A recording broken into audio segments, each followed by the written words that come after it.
everyone, welcome back to my channel. I'm Amy, a special education teacher, voracious reader, and normally someone who just puts out videos on Sundays.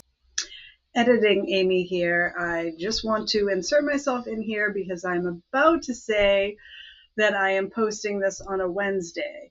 And just to give context for that, because it is Sunday, I was meaning to post this video on Wednesday, and I had a completely different video to post for today, but when I went to edit that video, there was no sound at all. And I don't know what happened because I made the two videos back to back pretty much, and everything was plugged in. So that is kind of weird, but it is the last day of Mercury retrograde, so maybe that's what happened. But today I'm putting out this video on a Wednesday. It's a little bit of bonus content because, and I actually wasn't planning on that at all, but when I had made the last video, I realized I forgot to mention something else that I was planning on reading in 2025, and that is my own manuscript.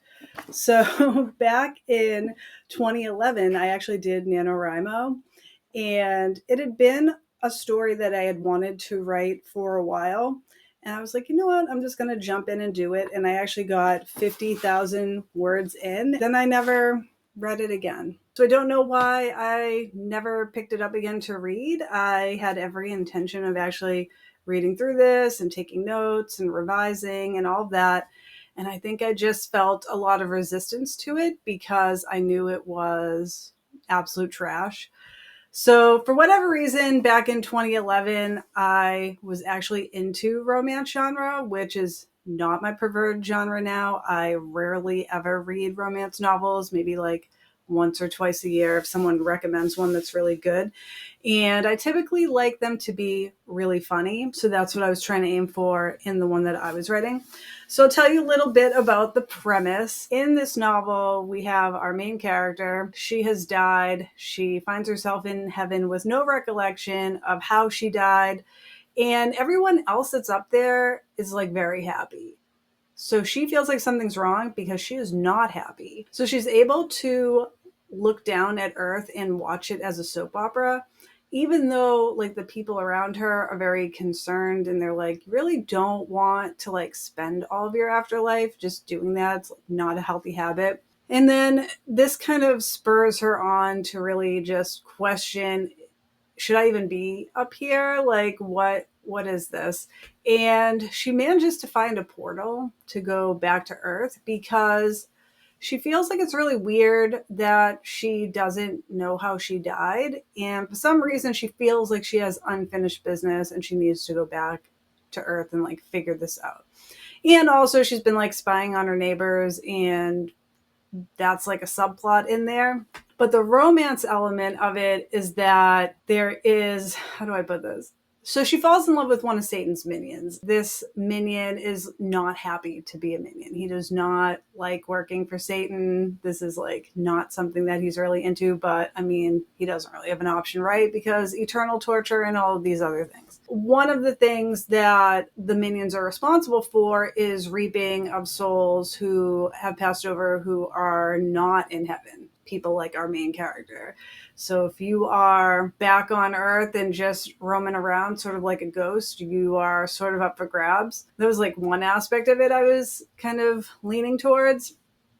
But somewhere along the line, because of the fact that I completely pantsed this and only started with this premise that I knew that I wanted to have this person who had gone to heaven end up falling in love with one of Satan's minions. I was really into sort of like angels and demons and all of this other stuff at that point. So I think that's where I sort of came up with this. I just sort of pantsed the whole thing, and because of that, I really, really lost the plot along the way. There just wasn't a lot happening. I was kind of bored with it. I had a lot of trouble with creating the world building around this, even though a lot of it is like our version, like it's our world, but like different. And I wanted it to be a lot different. And that was really hard because I'd never done that before. And then also I found that Satan as the main antagonist was not exciting at all. For some reason, it was very like generic, kind of lame. I don't really know where I was going with it. And so I ended up introducing like halfway or more than halfway, like a totally new antagonist. And she was a lot more interesting and exciting. I don't even know how all this ends. I don't even remember like if this is spicy romance or not spicy romance. Like, I don't really remember most of this book. I'm really curious to see over 10 years later, like what 2011 me was doing. It's funny to me because when I think about this book now, it's more like it's not really a romance. Like the romance is that's what the main focus was in 2011 or was supposed to be. But when I think about the book now, and when I've thought about it over the years, I can already see that what I was really drawn to is the mysteries, like the mystery surrounding her death and solving it, the mystery around what was going on with her neighbors. And then there was, the romantic subplot. So I think I might want to, if I feel up to it after I've read this thing and take some notes on it and see if it's in any way, shape, or form salvageable.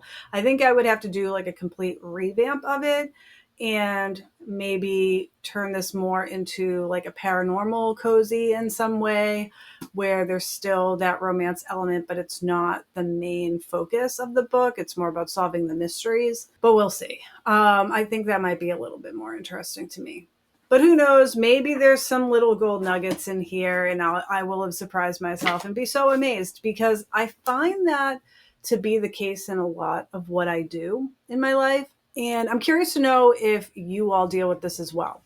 So I'll get into a hobby or whatever, and I'll start learning and trying things. Drawing was one, watercolor paintings were another, little things like that. And as I'm doing them and going through that process, my brain is just telling me, this is garbage. This is trash. You suck at this. Why are you doing this? This is awful. And it really like kills the whole experience, by the way. And then I'll put those things away.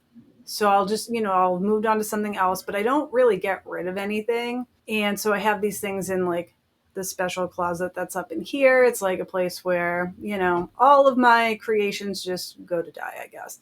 But every now and again, when I'm cleaning things out and decluttering, I will look at these things or I'll find like old art journals and I'll flip through them and I'm like blown away. I'm like, wow, this is really good. I love how the colors were. I love how this particular drawing went and the shapes that I did. And I'm like, this really wasn't that bad. It was actually kind of good. So I'm hoping that that will be my experience with this, that even though I know that this is really messy, this is like the messiest first draft. What I've come to understand from all the writing courses that I took this year and talking to different people who have published books, your first draft is supposed to be messy. It's just supposed to be sort of like throwing paint at the canvas and seeing what's there, and then writing subsequent drafts once you've kind of laid it all out there and figured it out. It's almost like there's a lot of value in brainstorming and plotting. And I feel like moving forward, I think I'd like to have a better combination of the two. But ultimately, your first draft is whether you brainstorm, plot out or not, it's still almost like just a big brainstorming draft of trying to figure out your ideas and getting to know the characters and the plot and the setting better. And then the subsequent drafts crystallize things. Yeah, they crystallize things a bit more and build more of a solid foundation. So that is something that I'm thinking about doing. I just don't know when would be a good time for that because I haven't given up on the other novel that I started working on in the summer. I'm still really drawn to doing that, but I do think that I want to continue sort of plotting and experimenting and thinking about it a bit more, really trying to get to know the characters, and then using summer break to really do the writing and getting the draft done. So ideally what I might want to do, and I can never predict how I'm going to feel a month from now, 6 months from now, or what my life is going to look like at all. But ideally what would happen is that once I start summer break, so all through July, I would do the whole first draft, the messy first draft of that novel. And then what I would do in August, if I can get my act together, would be to do a messy redraft of this one, because this, I have a feeling, is going to be a complete gut job, because I think I'm going to completely change genres with it. So I think if I can get myself together, it would be nice to try to read this maybe in the springtime, because I noticed something about myself that really I'm kind of useless in the winter. I really go into hibernation mode, and that's very hard to do when you have a full-time job. So I wake up tired, it's dark, I go to work, I'm tired, I get through that, I come home, by the time I drive home, it's dark again, I'm tired, and I just take care of my family and, try to engage in my hobbies. But it's not really a good time for me to be productive in those hobbies, if that makes sense. It's more of a space for just quiet activities, doing the reading, doing my knitting projects, gaming, all of those kind of things. But I noticed that, like, once spring comes around, that's when I get all my creative energy back, and I want to just go, go, go, and do, and get all of this stuff done. So who knows how I'll feel in the spring and what creativity I'm feeling drawn to expressing at that time. So maybe it might be a good idea to actually try to find some time in the winter to just do a read through of this, even if I don't, want to completely take notes and think about it in a really direct way, just sort of get a sense. But yeah, I mean, I think that's what I'm thinking about exploring, but I definitely want to build a writing practice like in the spring and summer, but we'll see, because my interests change so much all of the time. I am going to be doing a lot. I've been doing a lot of reflection and journaling so far in December, and then I want to start.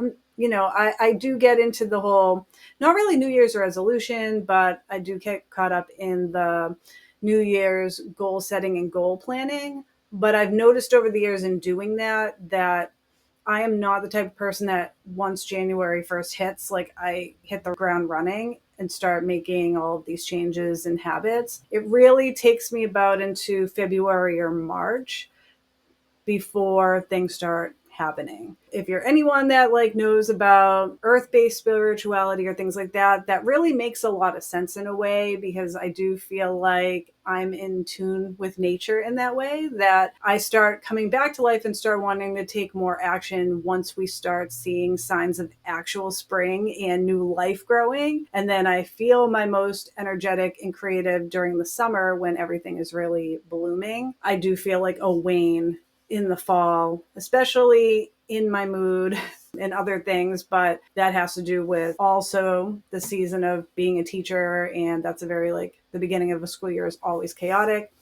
And then in the winter, I'm really just a bear. I just want to be home, cozy, and not really doing very much of anything besides sort of just hanging out and doing quiet things and just sort of dreaming about the next year. So I think I'm going to be more intentional about understanding my own energy patterns and working with that a little bit more, because I can be a little bit chaotic about the way I go about things. I definitely get a lot done, but it's sort of in this, like, frantic, haphazard way sometimes.